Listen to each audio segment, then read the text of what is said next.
성도 여러분들 안녕하십니까? 9월 8일 목요일입니다. 함께 하신 여러분들을 진심으로 환영합니다. 저는 세리토스 교회를 섬기는 김이상입니다.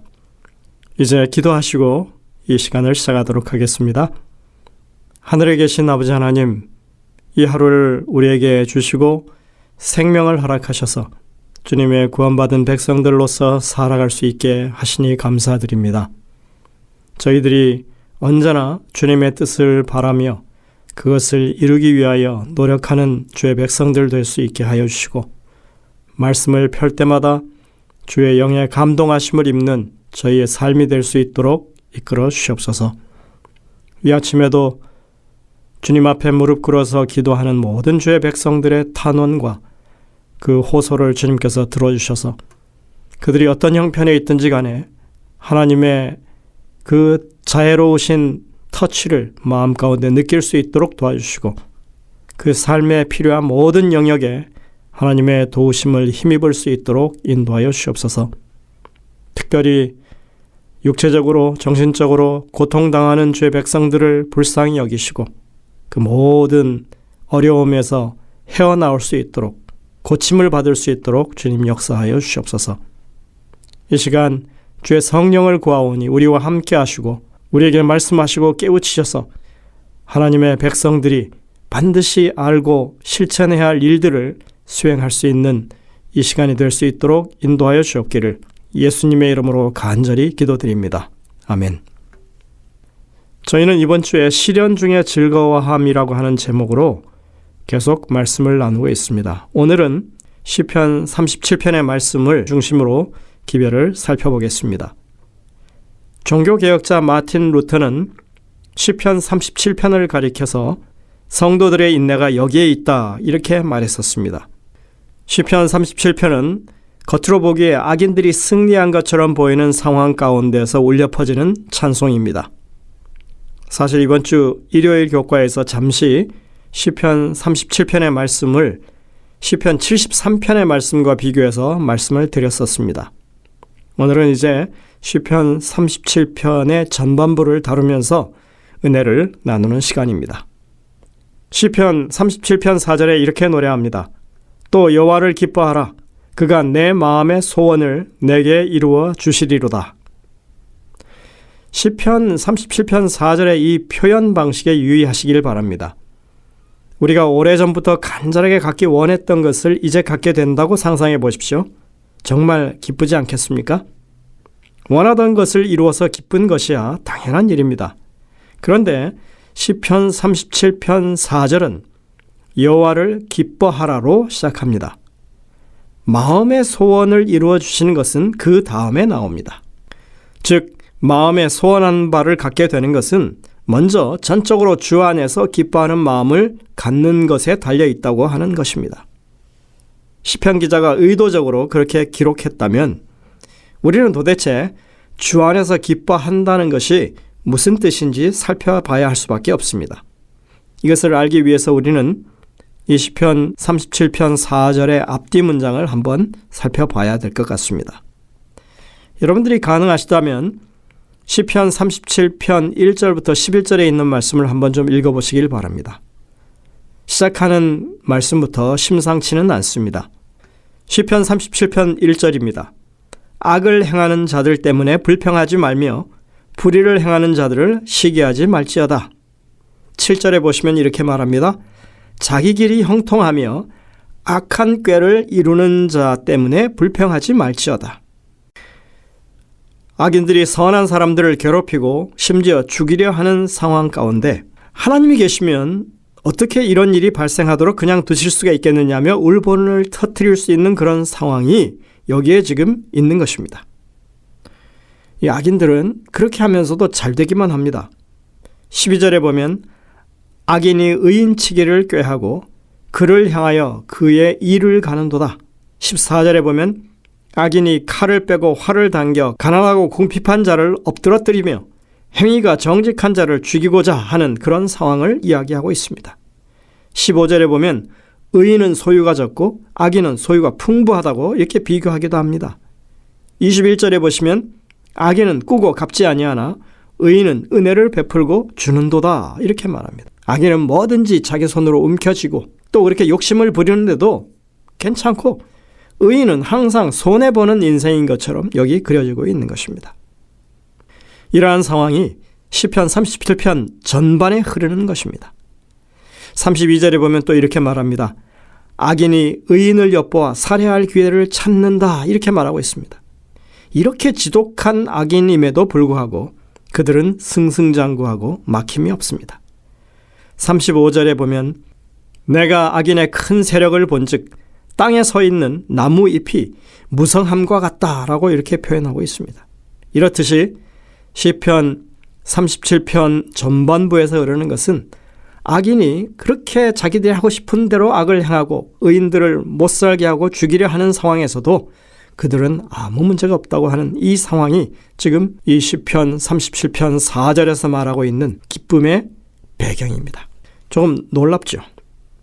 다윗은 자신이 하나님을 대적하는 자들에게 둘러싸인 그런 상황에 대해서 말하고 있습니다.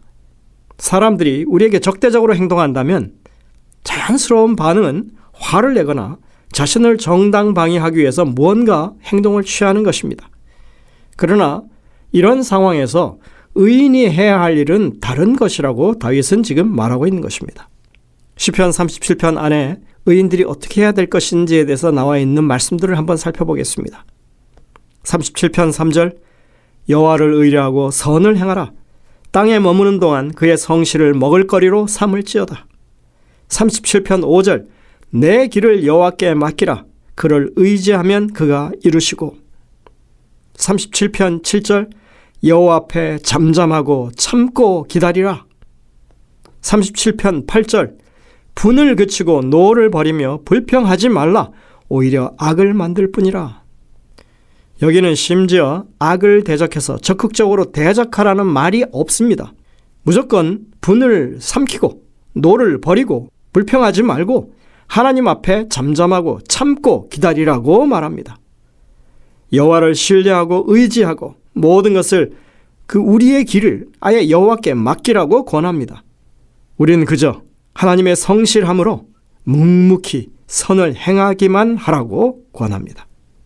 악인들이 설쳐되고 득세하고 있는 상황에서 하나님의 백성이 정말 할 수 있는 일이 너무나 제한적인 것입니다. 그런데 이러한 권면은 사실 신약에서 바울을 통해서 그대로 반복되어 전해주고 있는 기별이죠. 우리가 로마서 12장을 보시면 그렇게 말합니다. 아무에게도 악을 악으로 갚지 말고 모든 사람 앞에서 선한 일을 도모하라. 할 수 있거든 너희로서는 모든 사람과 더불어 화목하라. 이 모든 사람에는 원수가 포함되는 것입니다.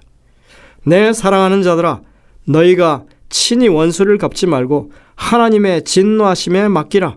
기록되었으되 원수 갚는 것이 내게 있으니 내가 갚으리라고 주께서 말씀하시니라. 17절부터 19절이요.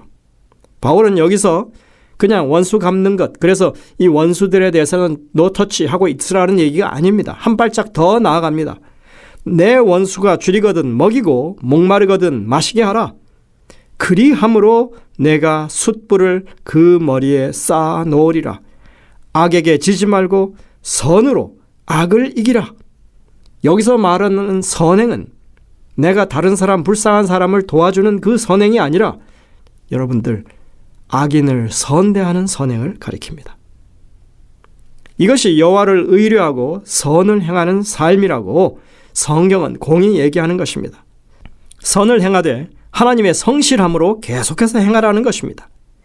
이렇게 우리의 길을 온전히 하나님께 맡겨버리면, 그렇게 온전히 하나님을 의지하면 하나님께서 우리의 의를 빛같이 나타내실 것이고 우리의 공의를 정오의 빛같이 하실 것이라고 시편 37편 6절에서 말합니다. 이것이 하나님이 이루실 일이라고 5절에 이어서 그렇게 말씀하시는 것입니다. 여기서 사람들에게 보여지는 의와 공의는 결단코 우리에게서 나오는 것이 아닙니다. 그것은 우리 안에서 역사하시는 여호와 하나님의 의요 공의입니다. 여러분들, 하나님을 믿는 백성들이 이러한 믿음의 삶을 살게 된다면 얼마나 좋겠습니까? 자, 이런 의미를 생각하면서 시편 37편 4절을 다시 읽습니다.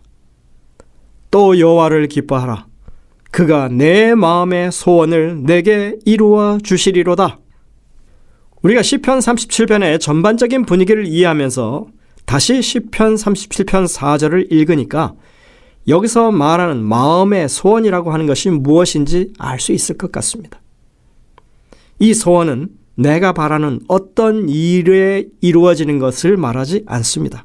여기서 마음의 소원은 좋은 직장을 가진다거나 자식이 잘 되는 거라든가 좋은 집을 가지고 좋은 차를 가지는 이런 것과 같은 우리의 삶에서 얻게 될 어떤 형통함이 아닙니다. 여기서 말하는 마음의 소원은 원수들이 둘러싸고 우리의 생명을 위협하는 중에 내가 묵묵히 하나님을 의지하며 성실하게 선을 행하는 사람이 되는 것을 말하고 있습니다. 그러니까 이 구절의 배경을 통해서 볼 때 주 안에서 기뻐한다고 하는 그 말의 의미는 바로 하나님과 동행하며 그런 삶을 사는 것을 기뻐한다고 말하고 있는 것입니다. 다윗이 반복해서 말하고 또 말하는 것입니다. 하나님을 신뢰하라. 그분이 일하실 것을 믿으라. 하나님은 우리의 하나님이시고 지금 이 순간에도 그대를 위해 일하는 분이시니까 실망하지 말라. 스스로 일을 감당하거나 문제를 해결할 필요가 없다. 우리의 하늘 아버지께서 책임지시니 그분을 온전히 신뢰하라. 다윗은 이 같은 문맥에서 주 안에서 기뻐하는 것에 대해서 말하고 있는 것입니다. 우리가 주 안에서 기뻐한다고 하는 것은 완전한 신뢰 가운데 살아가는 것을 의미합니다. 하나님께서 지금 이곳에서 일하고 계시므로 그 무엇도 우리의 평화를 망가뜨릴 수 없는 것입니다. 그 누구도 우리 하나님을 앞설 수 없기 때문에 우리는 그분을 찬양할 수 있고 미소를 지을 수 있습니다. 우리가 이러한 믿음을 갖게 되면 우리의 마음이 간절히 원하는 것을 받게 될 것입니다. 왜냐하면 그분의 나라를 포함하여 사랑의 아버지께서 우리에게 주시고자 하는 것을 가장 적합한 때에 받게 될 것이기 때문에 그렇습니다. 영감의 교훈에 보면 주 안에서 기뻐함이라고 하는 제목으로 이렇게 말하고 있습니다. 교회 증언 8권 130쪽입니다. 다시 나는 말한다. 주 안에서 기뻐하라. 그분 안에서 쉬라. 그대는 그분의 능력이 필요하며 이 능력을 소유할 수가 있다. 확고하고 씩씩하고 용감하게 전진하라. 그대는 판단하는데 실수할 수도 있다. 그러나 예수님을 굳게 붙들어라. 그분은 지혜이시다. 그분은 빛이시다. 그분은 능력이시다. 그분은 그대에게 피곤한 땅에서 큰 바위와 같으시다. 주 안에서 기뻐하는 삶에 대해서 여러분들 우리가 깊이 좀 묵상했으면 좋겠습니다. 예수님이 이 땅에 오셔서 그 기쁨에 대해서 말씀하셨습니다. 예수님이 말씀하신 그 기쁨은 그냥 우리가 깔깔대고 웃는 그런 것이 아니었습니다.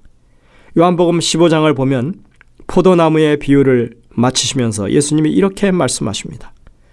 나의 사랑 안에 거하라. 내가 아버지의 계명을 지켜 그의 사랑 안에 거하는 것 같이 너희도 내 계명을 지키면 내 사랑 안에 거하리라. 내가 이것을 너희에게 이름은 내 기쁨이 너희 안에 있어 너희 기쁨을 충만하게 하려 함이라. 요한복음 15장 9절부터 11절에 있는 말씀입니다. 하나님의 말씀, 그 명령에 순종하며 사는 것이 하나님의 사랑 안에 거하는 것이다. 이것이 우리의 마음속에 예수님이 주시는 기쁨이 충만하게 되는 길이라고 말씀하고 있습니다. 여호와를 기뻐한다는 것, 그것은 온전한 신뢰 속에 살아가는 것입니다. 여호와를 기뻐한다는 것, 그것은 하나님의 말씀을 전적으로 따르며 사는 것입니다.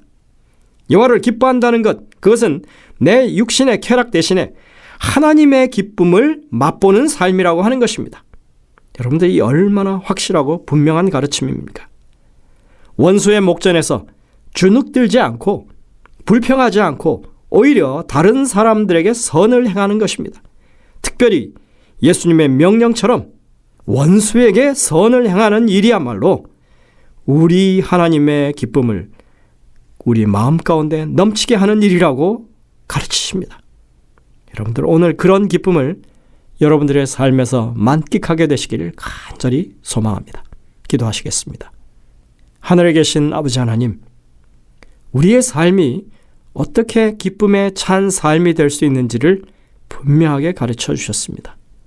주님을 전적으로 신뢰하고 주님의 말씀에 전적으로 순종하면 우리의 마음 가운데 하나님이 기뻐하시는 그 기쁨이 차고 넘치게 될 것이라고 약속하셨고 주님이 그것을 인정하셨습니다. 오늘 우리가 그런 삶을 살아갈 수 있도록 원수들에게 둘러싸여서 괴롭고 불평만 하는 삶이 아니라 정말 하나님의 뜻을 이루며 기뻐하는 삶을 살아가는 저희들이 되게 이끌어 주옵기를 예수님의 이름으로 간절히 기도드립니다. 아멘. 여러분들 오늘도 이 주신 말씀들을 깊이 묵상하면서 주님의 음성을 듣게 되시길 바랍니다. 저희들은 내일 다시 뵙겠습니다.